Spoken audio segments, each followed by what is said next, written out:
Global Americans is pleased to present the third of 7 U.S. Ecuador relations working papers entitled Traditional Knowledge and International Trade.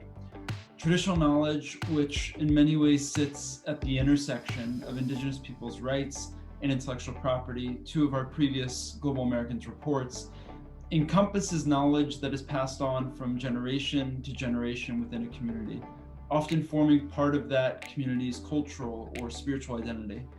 We invite all who want to learn more about traditional knowledge and about the way in which it is protected under international trade to read this report, a product of collaboration between the Global Americans team and our world-class high-level working group. We look forward to sharing with you the rest of our working papers, which will come out in the coming weeks and which cover a diverse range of topics central to the United States-Ecuador relationship. Until then, we hope you enjoyed this report on traditional knowledge.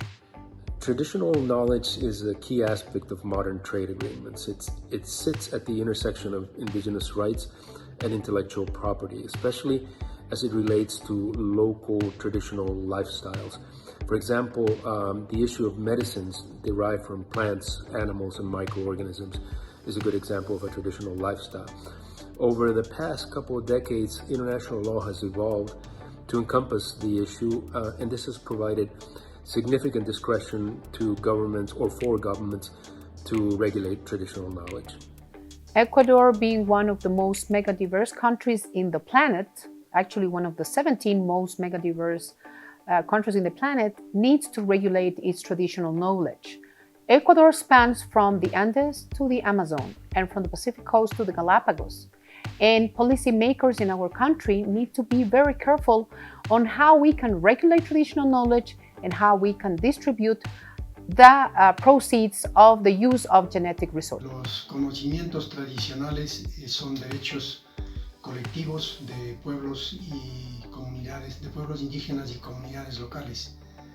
En el caso ecuatoriano, estos están reconocidos por la Constitución política precisamente como derechos colectivos. De esta manera se han normado y regulado, estableciéndose además políticas públicas para dar respuesta a convenios internacionales, en particular la Declaración de Naciones Unidas sobre Derechos de los Pueblos Indígenas, así como el Protocolo de Nagoya sobre acceso a los recursos genéticos y conocimientos tradicionales asociados. Estos conocimientos tradicionales son activos y un plus para las investigaciones en biotecnología relacionados con recursos genéticos para fines farmacéuticos, agroalimentarios, alimenticios. Por tanto, para acceder a estos conocimientos tradicionales, conforme a la legislación nacional e internacional, se requieren de requisitos mínimos en cuanto al cumplimiento del consentimiento libre, previo e informado y la distribución justa e equitativa en los beneficios.